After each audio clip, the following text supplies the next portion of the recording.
evening, and welcome to tonight's PowHER virtual red dress event presented by the Southern Area of the Links Incorporated. In addition to Black History Month, February is also Heart Month. And as we celebrate Go Red for Women today, the Southern Area has linked together two facets, Health and Human Services and National Trends and Services, to provide a powerful experience for our participants this evening. That's right. Tonight's PowHER event is providing opportunities for women's health and economic resilience. To that end, you will hear information that will focus on the impacts and drivers of women's health as a part of our HeartLinks programming through Health and Human Services, along with our national partner, the American Heart Association. One of the many drivers that will be discussed this evening is the stress of financial insecurity, which is addressed through Dressing Her from the Inside Out, one of the national initiatives under National Trends and Services facet, along with our national partner, Dress for Success. After tonight's kickoff event, chapters in the Southern area are asked to engage with the women's group for HeartLinks or Dressing Her from the Inside Out programming. So what does that look like? Perhaps your chapter will offer a financial literacy workshop, host a healthy cooking demonstration, have fun at line dancing classes, or even provide resume writing skills to the group. The chapter is free to choose one of those or come up with something that fits within the programmatic structure of HeartLinks or Dressing Her from the Inside Out. Finally, the chapter should wrap up the month with a clothing drive benefiting their local Dress for Success affiliate or some other like-minded organization. For instance, there's no Dress for Success affiliate here in Baton Rouge, Louisiana, but my chapter is fortunate enough to have the executive director as well as the board chair of the YWCA as members of our chapter. So La Capitale's clothing donations are directed to the YWCA's Workforce Development Program that is exceptionally impactful in our local community with programming that aligns with Dressing Her from the Inside Out. We have no doubt that every chapter has access to an organization or a church that would be a perfect fit for this partnership. So tonight is an opportunity for direct education that will enlighten our participants and equip our members to be intentional in focusing on providing the necessary services in our local communities. With no further ado, I'm going to thank you for your time and attention so far this evening and ask our Southern Area Director, the phenomenal Ms. Vanessa Falls, to please come to the virtual mic for her official welcome and comments. Thank you. Good evening. Welcome to PowHER Virtual Red Dress Event. I am Vanessa Falls, the Southern Area Director of the Links Incorporated. We realize that a woman's health is linked to her economic health. Therefore, we felt it organic to marry HeartLinks and Dressing Her from the Inside Out. Even more befitting because today we celebrate Go Red for Women's Day for the American Heart Association. The statistics involving heart disease and women are staggering, especially in the Southern area, where we see the largest percentage of cardiovascular disease and stroke in the United States. Both the American Heart Association and Dress for Success are national partners of the Links Incorporated. So we are excited that you have joined our town hall today as we provide an opportunity for women's health and economic resilience. I will now turn the virtual stage over to Dr. Paula Orr, the Southern Area Chair of Health and Human Services. Dr. Orr. Good evening. I am Paula Orr, Southern Area Chair for Health and Human Services, and I'm delighted that you have joined us on this Go Red for Women Day for this timely discussion linking matters of the heart. It is my pleasure to introduce our moderator for the evening. Donna Lowry is a highly accomplished journalist and communication expert who has won numerous awards for her work. She hosts several popular shows, including Lawmakers and Lawmakers Beyond the Dome on GPB TV. She also moderates She Leads Georgia, a woman's monthly financial empowerment seminar series. Donna spent nearly 30 years at WXIA TV in Atlanta. Her expertise also extends to providing consulting, freelance writing, and producing services for educational, media, professional, and business outlets through her firm, Donna Lowry Communications. She has won 8 regional Emmy Awards, 3 National Gabrielle Awards, and several other awards from reputable organizations such as the National Association of Black Journalists, the Atlanta Association of Black Journalists, the Associated Press, the Society of Professional Journalists, the Georgia Association of Educators, and the Professional Association of Georgia Educators. Please join me in welcoming to the virtual stage our moderator for this evening, Donna Lowry.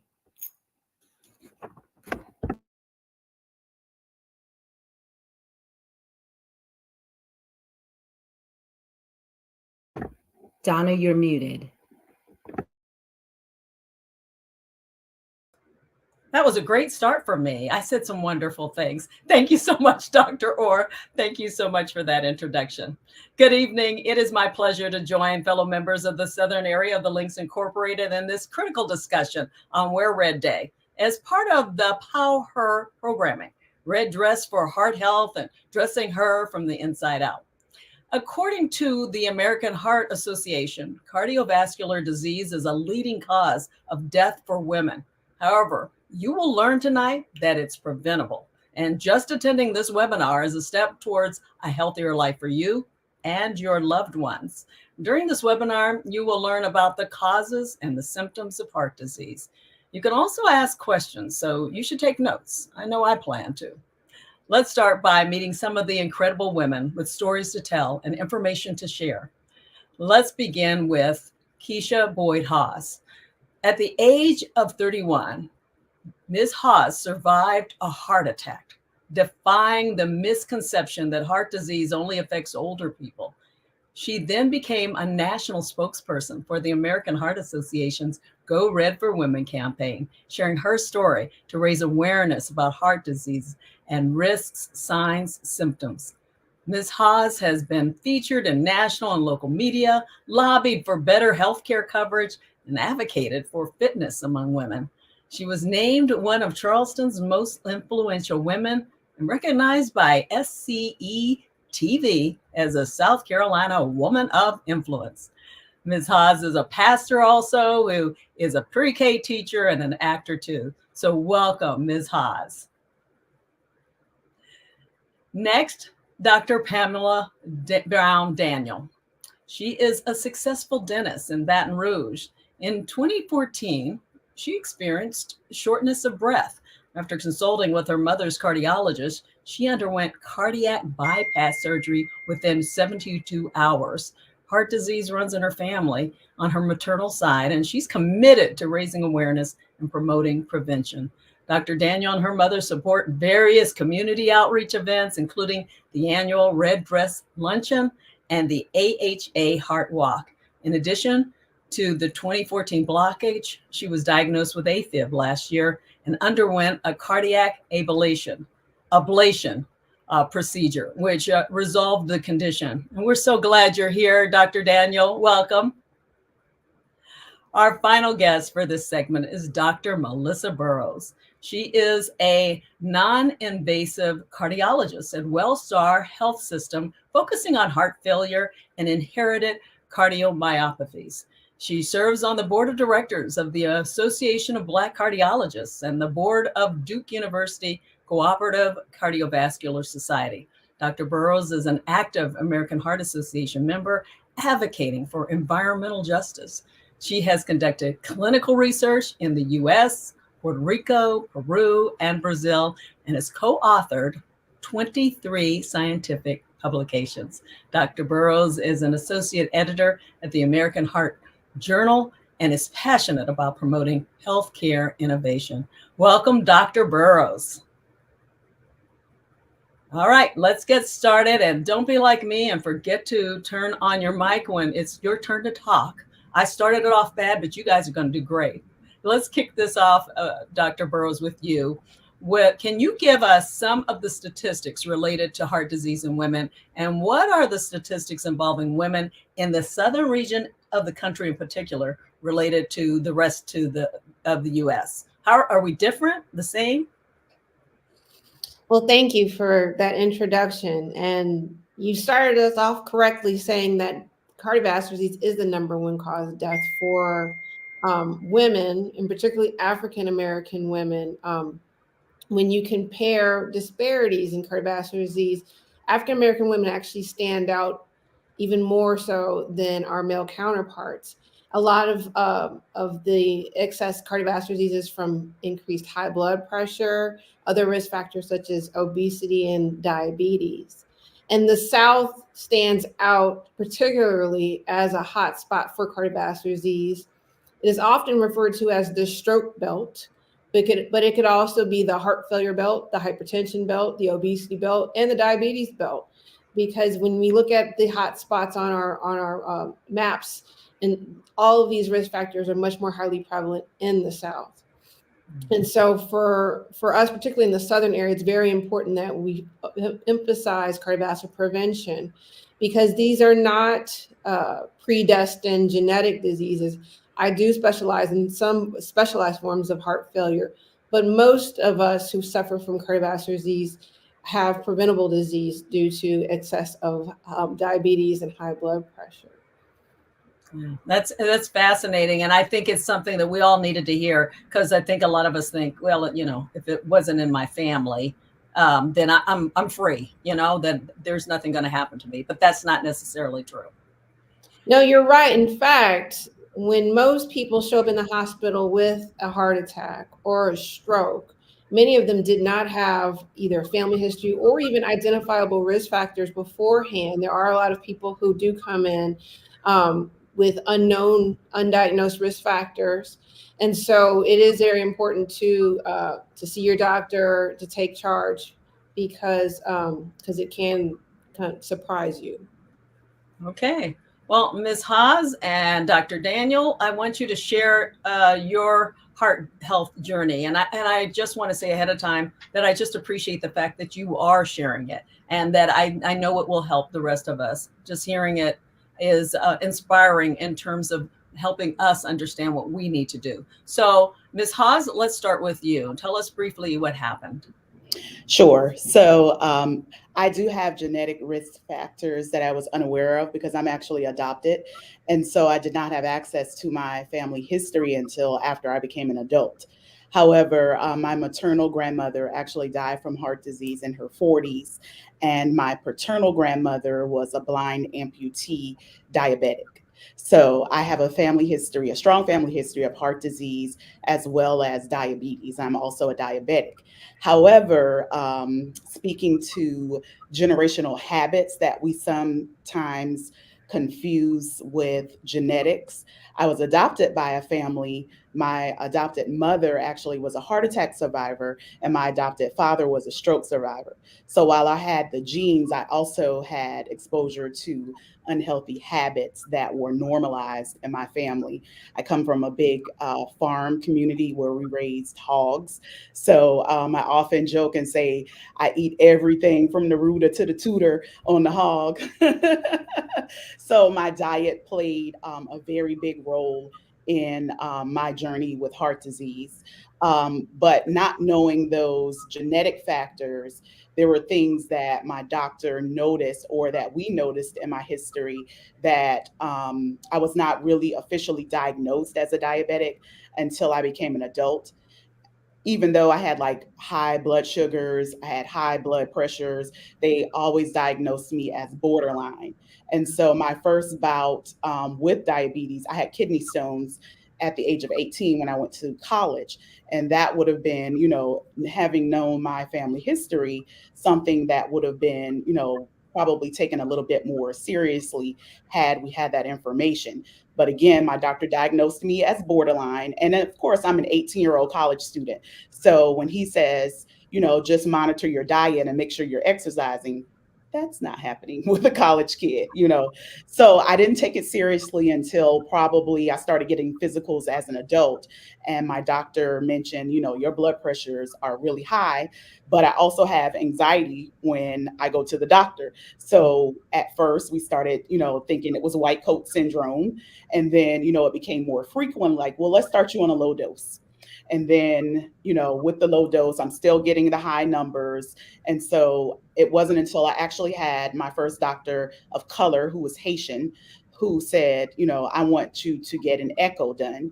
And I also want to do an ultrasound of your carotid artery. And I'm like, for what? But we got those things done. And he was able to see that, you know, I had some minor damage to my heart, but it wasn't anything that was alarming. And so he put me on blood pressure medication. He put me on cholesterol medication. He put me on diabetes medication. But again, I'm very young. And so I'm not taking the medicine regularly. You know, I'm skipping appointments. And so I was not a very compliant patient for most of my heart disease journey. So fast forward, I actually became pregnant and I lost the first baby. And so then it was kind of like, could I have done anything different? Do I need to? And so I started taking my health a little bit more seriously, taking the medication faithfully. And then I had two children back to back, but they were both very high risk pregnancies that I did require medication and intensive monitoring for both of those pregnancies, delivered a healthy pregnancy. Um, Fast forward, and I'm now 31 with two children, a husband, and I lost my job. And so trying to cut expenses, I'm like, well, I feel fine, you know, I look fine. So I'm just not going to worry about taking the medications because I'm not sick. So I stopped taking all of my prescribed medications for heart disease and diabetes. And I remember like on the evening of my heart attack having an argument. I don't even, it was so significant that I don't even remember what it was about. But I remember leaving home and going to a fast food restaurant, ordering a number one, supersizing it, and coming home, eating it, and like laying down to go to sleep. Immediately when I laid down, I started feeling pressure in my chest and chest pains, which is not really typical for women. But I started diagnosing myself. So I was like, oh, it's punishment because I shouldn't have eaten all of that food and just went to bed. And then I had like a little sniffle. So after about an hour, I'm like, no, it's probably an upper respiratory infection. So now I'm 2 hours into full blown chest pains. And I'm like, well, let me go get checked out. And so, against my better judgment and against my husband's advice, I drove myself to the hospital. And I remember like briefly passing out on the drive. I get to the hospital, and again, I appear to be fine. I'm walking in, I'm speaking. And so I mentioned to them that I'm having chest pain, and they said, okay, we'll have someone come out. And they sat me down in the lobby. Shortly after I got there, they came and they did an EKG, and then they sat me back in the lobby. So I assumed everything was normal. When I finally got triaged, they took my blood pressure. It was a reading of 3 digits over 3 digits. The nurse mentioned that that's a little high, but they sat me back in the waiting room. So again, nothing is alarming for me at this point.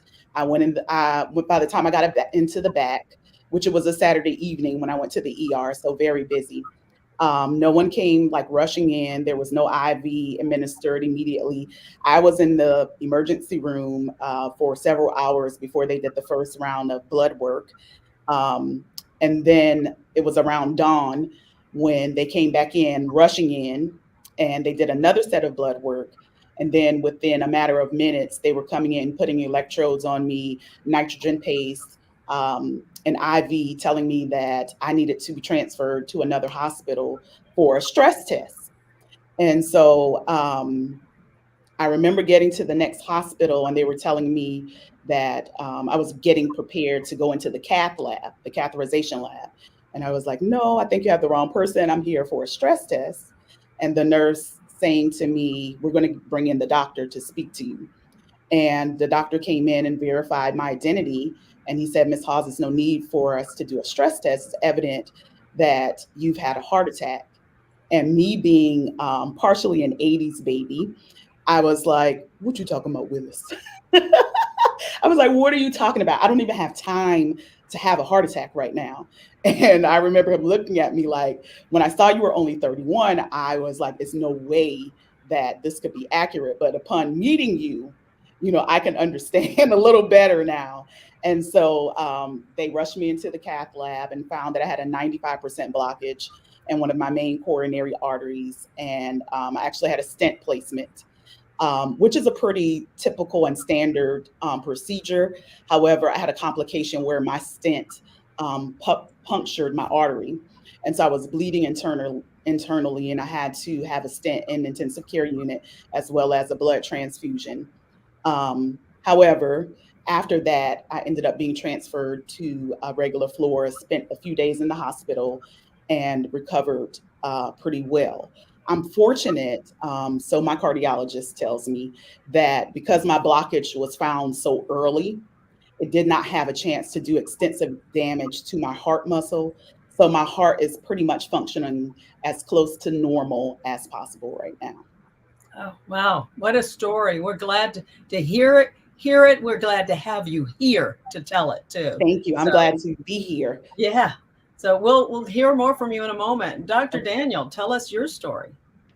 Well, my journey, and a journey it's been, began, I would say, officially 10 years ago when I had cardiac bypass surgery via robotic cabbage. So, unlike my mother, who had triple bypass surgery, open heart, I did not have to have my rib cage cut.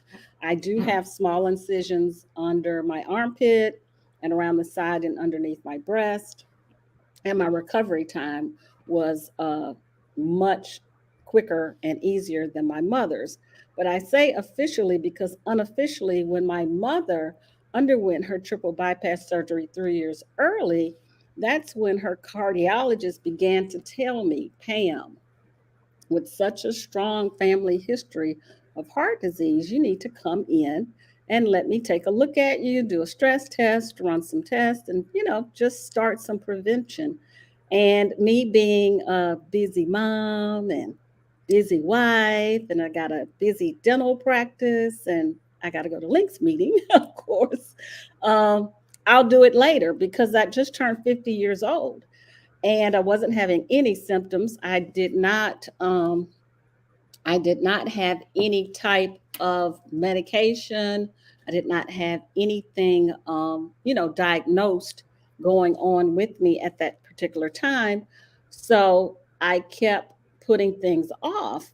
Now, let me give you a bit about the family history. However, my mother was in her early 70s and she just retired a year or two earlier, and she'd begun to be a voracious walker in the neighborhood. I mean, 6 to 7 days a week. She's walking Monday through Friday. She's walking with her ladies group. And I mean, they're power walking. They're retirees, but they're power walking. But Mama started to have quite the collection of Maalox and Mylanta and all sorts of different. I'm sorry, I think I'm losing audio. Are you all able We to? can hear you. Okay, can you see me? Because Yeah, I can't see anything. We can hear Okay. you, we can see you, and you're doing great. All right. So she started the Tums, the Maalox, the Mylanta, the Gas-X, because she said every time she'd come back from her walk, she'd have heartburn, acid indigestion, and GI symptoms. So I, being a healthcare provider, should have thought about that. I didn't. It was one of the other ladies that she walked with that wasn't in healthcare at all. As a matter of fact, she's a judge.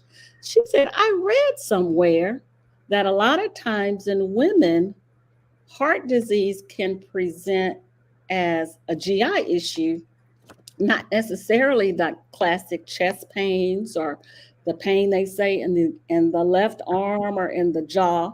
You should go to your cardiologist and get it checked. And Mama says, I don't have a cardiologist. I'm fine. I'm perfectly healthy. I walk 6 days a week. I think Mama weighed, when we checked her in the day she went to the cardiologist, she weighed 106 pounds, and my mom's 5'3". And so she was fit as a fiddle and busy as could be. But sure enough, she had 3 major blockages, between 90% and 98%. So the cardiologist said she was a ticking time bomb. So she immediately underwent the triple bypass surgery, did cardiac rehab, did very well with it. But unfortunately, her mother, at the age of 71, presented to the ER on Christmas Eve after going to her favorite restaurant, Piccadilly. She wakes up at midnight, wakes up my grandfather, and says, I think I have food poisoning. She had nausea, she had vomiting. She goes to the ER, basically says, I think you need to pump my stomach. I just can't stop vomiting. I feel so terrible. They admitted her and called a GI specialist who told her they would run some GI series and tests and things as soon as they could get her in. That specialist wasn't gone 30 minutes, and my grandmother went into cardiac arrest and was not able to be resuscitated and died at the age of 71. And then even further, her father, my paternal great-grandfather, in his 70s, I know it wasn't beyond the age of 74 or 75. I was a toddler then, but he drove from Baton Rouge, where we lived, to New Orleans to visit his son, my Uncle Charlie. And as many of you know, in New Orleans, a lot of those houses have the garage on the lower level and your front door is up a steep step of stairs. So my great-grandfather, they say, goes up the stairs to the porch, talks, sits down, and suddenly he says he feels like he wants to vomit, and he goes into the bathroom, and they hear him collapse, and he went into cardiac arrest, and he died in my uncle's bathroom. So with that family history, you'd think I'd be knocking down the door to get to the cardiologist, but I procrastinated. I don't know if it was denial, but on my symptoms turned out to be shortness of breath, back to school shopping with my daughter, who at that point, I believe, was 12 years old. We gone to Office Depot, parked the car. I don't think we walked 30 yards. And when we got to the door, I grabbed a basket and told my daughter, buy whatever you want to buy for school. Mama will stand here and I'll meet you at the register and we'll check out. And I just knew in the back of my mind, I need to get my heart checked. So I called the cardiologist, saw him that Friday, and I had the procedure done that Monday. It was successful. Cardiac rehab, of course, big lifestyle change, which I say a big lifestyle change because I got more intentional and more deliberate about my health. I was a gym member. So I sporadically worked out, but I made sure more regular workouts and really emphasizing to my daughter. So that's kind of the biggest impact that I would say with the lifestyle change was making sure she was not going to be the 5th generation of, heart disease within my family. So that's Thank you so much for sharing your story. That's quite it's quite an interesting legacy that we don't think about, right? Or remember that we need to pass along that kind of historic information. Our family histories are so crucial. Dr. Burrows, we've heard a little bit about that, family histories, but and also from these 2 women about lifestyle changes. But what lifestyle changes can we make to reduce our risk of heart disease, and what can and should we do if we have a family history of heart disease to kind of mitigate those risks? Got it. Yeah. So the first thing we'll talk about is the family history, because I think that's important and something that both of you have mentioned. And the genetics of coronary artery disease and the risk factors associated with coronary artery disease are very complex. So we don't have genetic testing like we do for some of the other diseases, but we do have early screening. So when patients come into my office and they tell me about a family history similar to what Dr. Daniel described, If they don't have any identifiable risk factors and there's no blood pressure to treat or cholesterol to lower, many times we will do a CT scan of the coronary arteries as kind of an early peek into what their coronaries are looking like. It looks for calcified plaque. There is a little bit of a limitation because some plaque in the coronary arteries is uncalcified, but the coronary calcified calcium score is very helpful to further risk stratify patients. We will take people who we consider low risk and all of a sudden realize they are high risk. We have a percentile, so we compare our patients to women of their age to say how much plaque do you have compared to most women your age. So that's a very helpful tool to screen someone who otherwise might have been considered low risk, similar to Dr. Daniel. And then once we've classified the risk, what do you do? And lifestyle is very important. I think I tend to focus a lot on diet, but exercise is also important. Diet is important because it is a risk factor for multiple chronic illnesses. And so because it covers both diabetes, blood pressure, cancer risk as well, that's why eating a heart healthy diet is very important. Focusing on plant-based foods, fruits, vegetables, whole grains, beans, unprocessed food, minimally processed food is very important. I think for most people, the biggest downfall is the processed food, snack foods, things that you purchase at the grocery store that comes in a box already pre-prepared. That's where a lot of the excess fat, sugar, and salt in our diet is. There's also fast food and then restaurant food as well. So a lot of what we discuss is how to prepare foods at home that are healthy.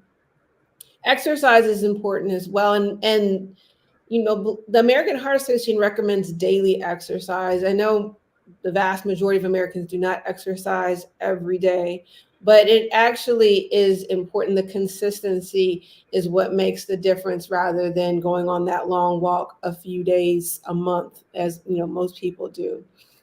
But the other lifestyle things that I want to mention that are often not addressed in these types of settings or not very well known is sleep and stress. So there is a very large association between poor sleep. So it's not only just how long you sleep, but the quality of the sleep and the regularity of your sleep habits and cardiovascular outcomes. And African Americans in particularly have an excess of sleep disturbances for multiple reasons, many which probably are related to stress. And independent of sleep, stress, psychosocial stress, all types of stress, relationship stress, financial stress, job stress, is associated with cardiovascular disease, particularly in women, again, with African American having an excess of psychosocial stress compared to women of other ethnicities in this country, in the United States.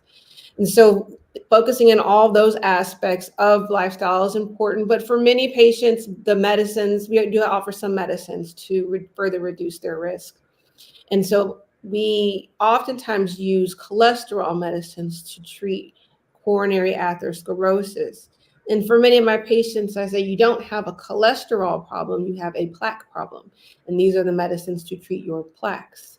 And so we often rely on our statins, atorvastatin, rosuvastatin, pravastatin, because those are the medicines that have been proven to reduce your risk of heart attack and stroke by stabilizing plaques. And so there are many patients who do not have a high cholesterol, but they are on cholesterol medicines to stabilize the plaques so they don't become unstable and cause heart attacks and strokes.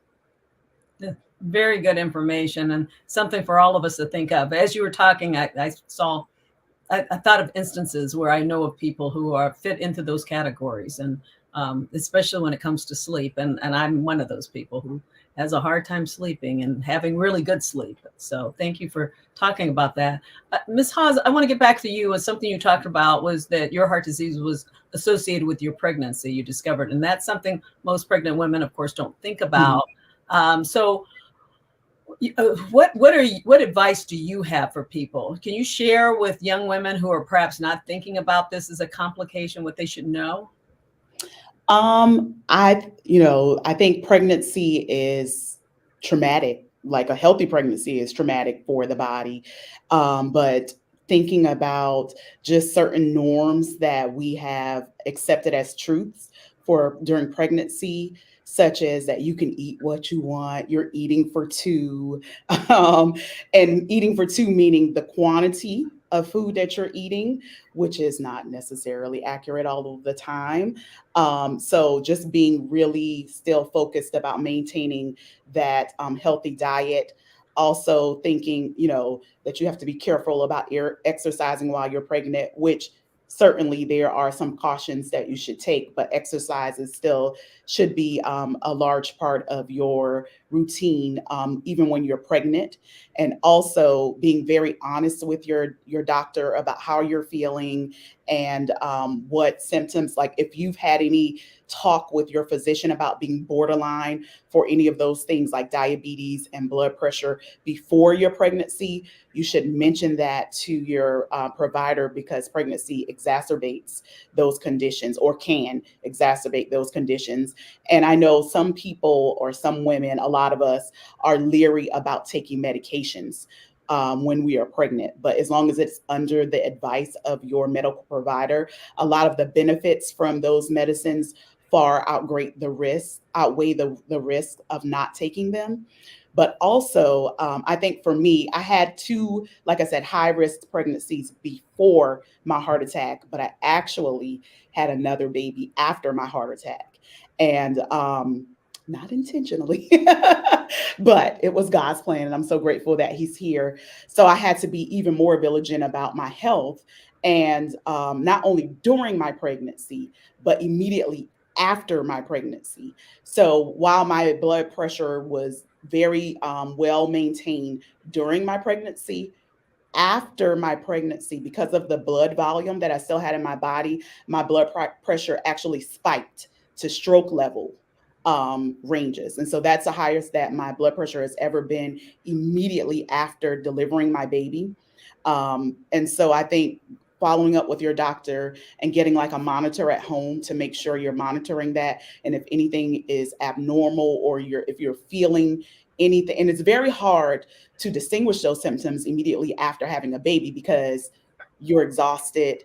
Your body, again, is in full blown recovery mode. So some of those symptoms can be missed, but that's why it's very good to have a good support system around you as well. Right. Now, Dr. Burrows, let's change a little bit and talk about something that we can do, CPR. And we're hearing more about hands-only CPR. It's certainly not the way, I learned it, and I'm a Girl Scout, right? I was a Girl Scout for years, So tell us what hands-only CPR is all about and the benefits of that over what is known as standard CPR.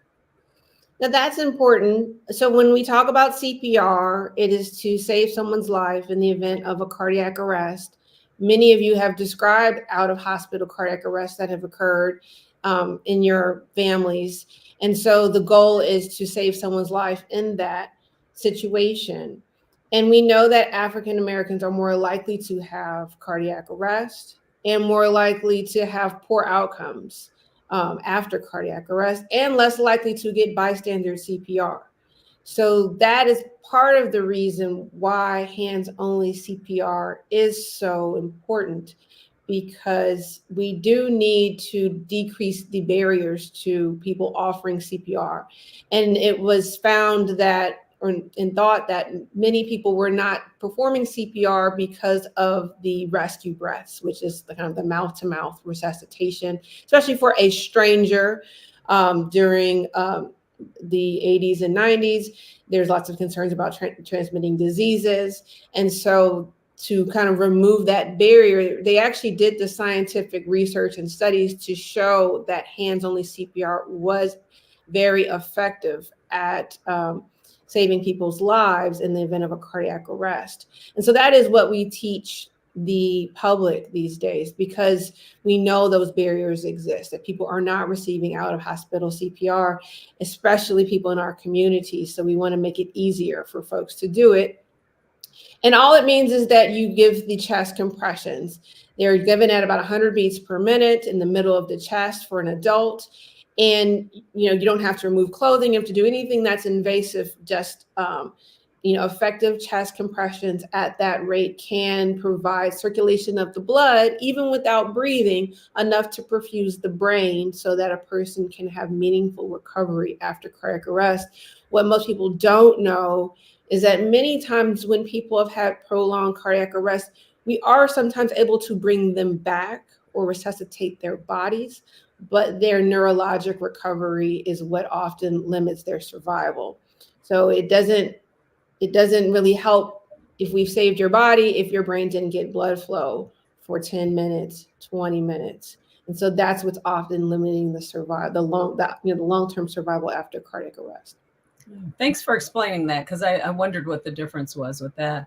Well, Dr. Daniel and Ms. Haas, you're doing these forums, discussions like this. We love that. Thank you for sharing your stories. But how do you share your stories so that others may learn from that experience? What more do you do? I have a feeling you're both very busy, but Well, fortunately, in Baton Rouge, we have quite the community network, and there are lots of opportunities. My mother and I kind of tag teamed together and partnered since our episodes were so close together. We've been featured on some local news channels with their health pieces, but the Go Red for Women Red Dress Luncheon has a fashion show that's associated with it. So the two of us got to model coordinating outfits at that fundraiser. And the year after that, my mother was featured as a survivor, so she was able to give her story. Um, the place where we had our cardiac rehabilitation at the Baton Rouge General Hospital here has an annual heart walk, so we support that as well as our American Association Heart Walk. And then one of the exciting things that I got to do 2 years in a row was to fly to Atlanta for their Women with Heart luncheon. It was at the Georgia Aquarium, and I think it was like 1,000 women there. But I was a guest 1 year, and then they invited me back, and I was able to share my survivor story there. And then I'm also blessed with a very captive audience when I have a dental patient in my chair. So in that situation, I'm able to kind of speak as their dental provider, but when they're not compliant with their medications and I have to get a cardiac referral or clearance, a lot of times I take that hat off and I say, hey, as a cardiac patient and survivor, let me tell you, prevention is where you want to be and what you want to do. You don't want to wait, because a lot of them say, oh, well, after I got that stent, I felt great. I never went back to get. That's all well and good, but what's the harm in just confirming that you're not only just feeling good, but in fact, you are good. So that's how I kind of share my story and get out there. And it's just so fulfilling. I mean, it really is, to just think if you can affect just that one person and make a difference with your personal experience, because there are always different ways to relate to different people, because everybody's experience is different. And it's kind of unexpected a lot of times too, because I'm a healthcare provider, that I've been critically ill, but I've recovered. So I enjoy sharing my story. yeah, I'm sure your patients and those who hear you really appreciate it. We appreciate it tonight. Ms. Haas, tell us a little about what you do. A little of the same. So I work very closely with our local chapter of the American Heart Association here. I actually attended a survivor casting call in 2014. And out of 11,000 women submitted, I was one of 10 chosen to be a national spokesperson for the Go Red for Women campaign.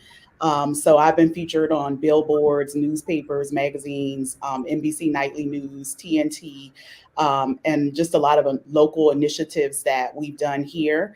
I've done a little bit of travel, going around and speaking to women as well. Most impactful, though, is usually the person in the grocery store that recognizes me. The most embarrassing one for me is the one in McDonald's. Like, hey, aren't you the heart lady? And I'm like, I am eating fries from McDonald's, but not every day. I'm also a champion from the pulpit.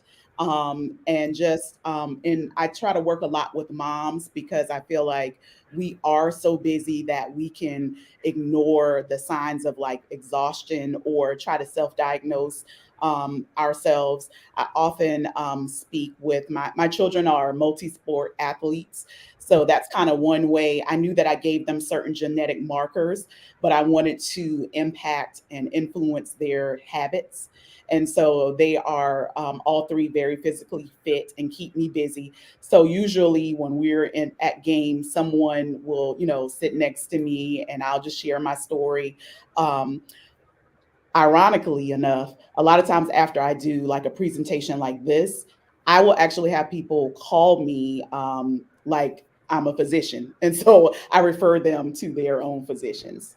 Yeah. Well, thank you so much to both of you for sharing your stories, for continuing to do it, for understanding the importance of the rest of us knowing what went on with you. So what I want to say is right now we're going to change gears a little bit. We're going to have you both come back later on to answer questions. And if you have questions, those of you who are watching this, go ahead and write them out, post them so that we can get them, so that I get them, so that I can ask them of our guests. But Dr. Burrows, you're going to stay along with us as we bring on another guest in just a moment.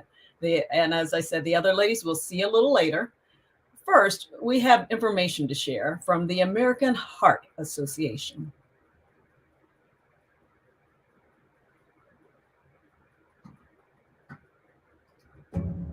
Many of these out-of-hospital cardiac arrests, they happen in workplaces, in homes, in schools, on sports fields. Bill's safety, Damar Hamlin, collapsed on the field after he suffered a cardiac arrest while playing against the Cincinnati Bengals. The doctors say that quick response will play and is playing a crucial role in Damar Hamlin's survival.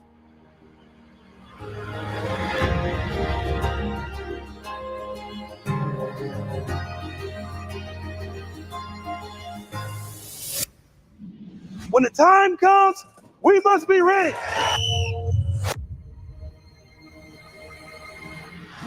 This week, we're especially proud to launch our Nation of Lifesavers campaign. Damar Hamlin is serving as our national ambassador for this campaign. Greetings, NFL family. It's my great pleasure to welcome you to our kickoff of the National CPR and AED Awareness Week.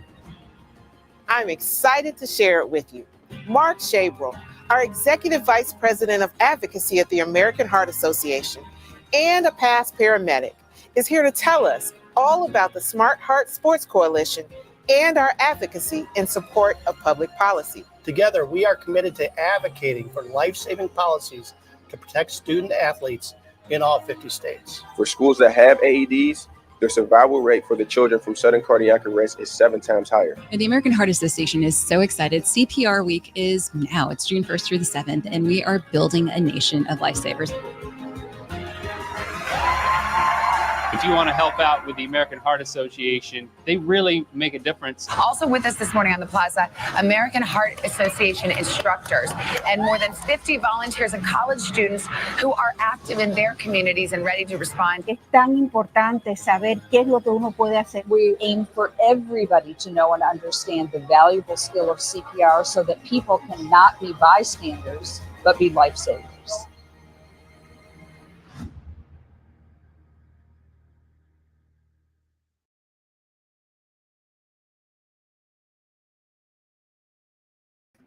That video certainly gave us more information on this topic that we're talking about, heart disease. Now it is my pleasure to welcome to the conversation Margaret Jefferson. Miss Jefferson is a Charleston native who founded Dress for Success Charleston County in 2003. It's an affiliate of Dress for Success Worldwide, which empowers women to achieve economic independence by providing a network of support, personal attire, and essential competencies. And we're going to get into that. Ms. Jefferson has worked with various corporations and nonprofit organizations and served in leadership roles. Welcome so much to the conversation, Ms. Jefferson. You're going to have to unmute. I've done it. We've all done it. So it's okay. So, this time. Yeah. So much for having. Sure. Let's start with you. Tell us about your role at DFS and how DFS impacts the lives of women in the community. Well, that's a subject that's very near and dear to my heart, and I'm so passionate about the organization. I am actually the founder for Dress for Success Charleston. Since our inception in 2003, we have provided services to over 5,500 women in the Tri-County area. That includes Charleston, Berkeley, and Dorchester counties. We are an affiliate of Dress for Success Worldwide, and we have approximately 139 affiliates in 23 countries. And we have been very successful in helping 1.3 million women foster confidence and professional growth through our signature programs. So we are excited to be here this evening to talk about how Dress for Success impact the lives of women through our programs. I mean, just recently, we're still recovering from COVID. And, we've had 77% of our clients report that they've been laid off or terminated. We have 59% of our clients saying that they're facing food insecurities and job loss. So with these staggering statistics, we felt the need to continue to be the beacon of hope for our women. So we provided programs like our Community Online program, which is a network of professionals, from healthcare professionals to career counselors. They're able to work with women online to talk about the concerns that they're having. How do they navigate through this new workplace now? It's now we're online, a lot of work's online and so forth. Our Professional Women's Group, and which is a job employment program. So, there's a plethora of programs that we have done in lieu of COVID, so that we want to make sure our women are connected. As you all were talking about stressors and how that impacts, your health. We all know that whenever we have any economic stressors, it's due to financial loss. And so we have a signature program, which is our financial literacy program. And that has, since these women have completed the financial workshop, 85% of our women have achieved financial stability by the end of the program. And then through our workforce development program, 76% of our women have been able to become employed in 3 months. So we are very excited about what we're doing. We're looking forward to adding some new programs and continuing to empower the lives of the women we serve and the families in the community. Those are incredible success stories that you're doing. You're changing lives. So Absolutely. thank you. Thank you for doing that. I want people to know more about Dress for Success. And I know you guys have a video, and we're going to show that video right now. Okay.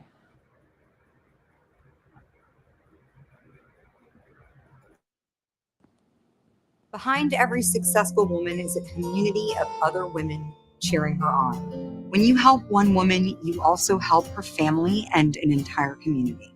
Dress for Success has helped me in so many ways.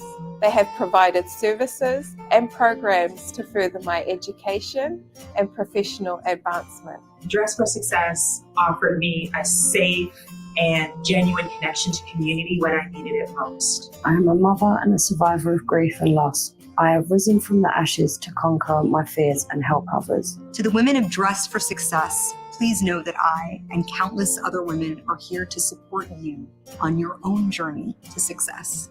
I'm an inspiration for others thanks to Dress for Success. I'm a source of light for those who have lost their way. I am not a victim. I am an activist, a mentor, and an educator. With your help, I'm ready to help. When you support Dress for Success, you're helping rebuild somewhere. You're helping someone turn their whole life around. My name is Geneva. I am Cheyenne. My name is Jatapa. I am Keisha. I am Haley. Because of your generosity, every woman who walks through Dress for Success's doors can gain a foothold in today's challenging economy and transform their lives.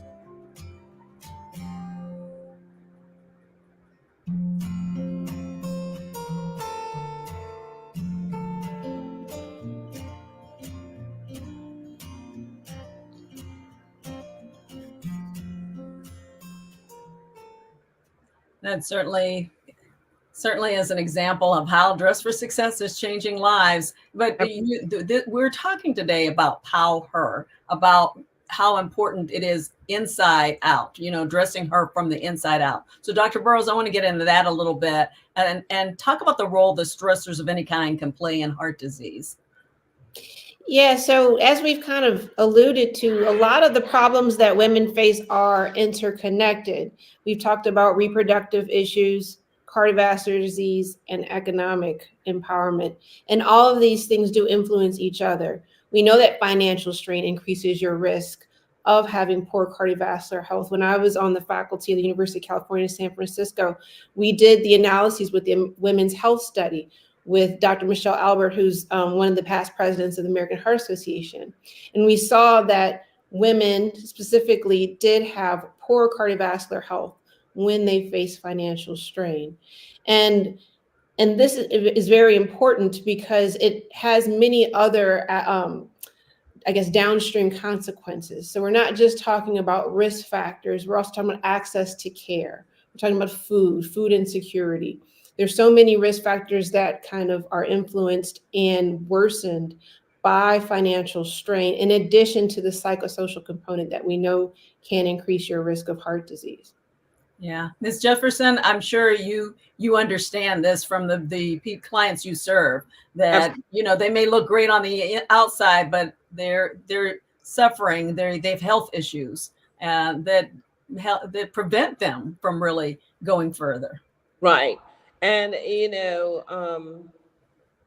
not to say that that the women that we serve all have I would just say this, the average size for a client that comes to Dress for Success to get suited to either attend a job interview or to maintain her new job often speak of not feeling well, being fatigued. And we have these discussions about, when was the last time you went to a doctor? What did the doctor say? And most often the response is, their diet. They aren't making healthy choices. So what Dress for Success has done, we have a plethora of community partners who we partner with, and we are now looking at launching, during COVID, our numbers just increased so much with women, losing jobs, experiencing financial hardships, not able to provide for their families. We are now launching a self-care program. We're looking at physical, mental, and emotional health in our third quarter. So we realize that if the woman, even though she may look great on the outside with providing a suit and so forth, there are also issues that. Oh, I think we lost you. Did we lose her? Dr. Burrows, let's get on to with you when it comes to some of these things. One person does have a question for us, and you're on mute, so don't forget when you come on. There is a question that asks, you talked about exercise earlier. Someone asked, what's the minimum minutes needed for daily exercise? Yes, that's a good question. So the American Heart Association advocates for 30 minutes of moderate physical activity, or 150 minutes over the course of a week. So 30 minutes a day, 150 minutes over the week. I personally advocate for daily and regular exercise because I know that consistency can make a difference, especially when we're trying to lower blood pressure and regulate blood sugar, which is often a factor with exercise. But there are those people who we call them the weekend warriors, and we don't want to neglect the benefits of vigorous exercise done for longer intervals on the weekends when more people have time to do that. So that can be beneficial as well. Yeah, and so the one other quick question: where does somebody find information about CPR lessons? The American Heart Association is a good place to start, right? Yes, the AHA is a great place to start. There are lots of resources, there are videos. They can help direct you to different areas, different places in your area where you can take CPR classes. CPR classes are often offered at community centers, hospitals, public health events. So every community is different, but the American Heart Association is kind of the overarching umbrella that provides the educational resources for these community services. Okay. Well, I want to thank you for this. And apparently we've run out of time to bring everybody back for more questions, but you have given us the resources. We know where to go to get help. I'm sorry we lost Miss Jefferson too, because we know more. She had more to say, but we're going to wrap this up, of course. And I want to welcome back Dr. PowHER to help us with that.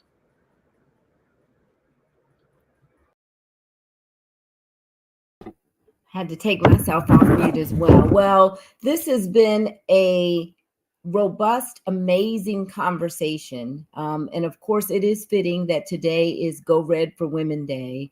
I want to take this opportunity to thank each of you for your presence this evening. There's so many things that you could have been doing on a Friday evening at 8 o'clock, but you thought it not robbery to listen in on this discussion. And we hope that you learned something. To our amazing moderator, Donna Lowry, to our panelists, Dr. Melissa Burrows, Ms. Keisha Hawes, Dr. Pamela Daniel, and Ms. Margie Jefferson, thank you for lending your time and your voice to this important discussion. Thank you to the American Heart Association for their continued support and partnership, and to Dress for Success as well. While heart health is the focus for this month, we know that there are so many other factors that affect our well-being as women. And seeing beyond the dress, and the red dress in particular, allows us to link matters of the heart. Therefore, Dress for Success, as well as other organizations that contribute to the health and well-being of women, will always be a part of these discussions. I want to spotlight 2 chapters in particular this evening who are doing amazing work as it relates to dressing her from the inside out, our program with the Links Incorporated. That is the Pontchartrain, Louisiana chapter and the Tampa, Florida chapter. We thank you for finding a way to link this matter of the heart and participating in Dressing Her from the Inside Out programming. Power dress at its finest. Lastly, ladies, I want to just show you a slide that I know is very busy, but we wanted to provide you an opportunity to scan these QR codes that will provide resources for you and your chapters across your communities. And I also want to mention that across the southern area, the 7 states in the Bahamas will be joining forces with the American Heart Association to get citizens trained through hands-only CPR. Information was sent out today to chapters that outlines programming for the month and community CPR training. I encourage each one of you as we go through this month to like and share and follow our social media platforms, where we will be sharing additional heart health and Dressing Her from the Inside Out programming throughout the month of February as we continue on this journey of power dressing her from the inside out. Thank you all for your time and attention this evening. I want to thank our amazing tech team for doing what they do seamlessly, and we look forward to seeing you on our next town hall meeting. Thank you and good night.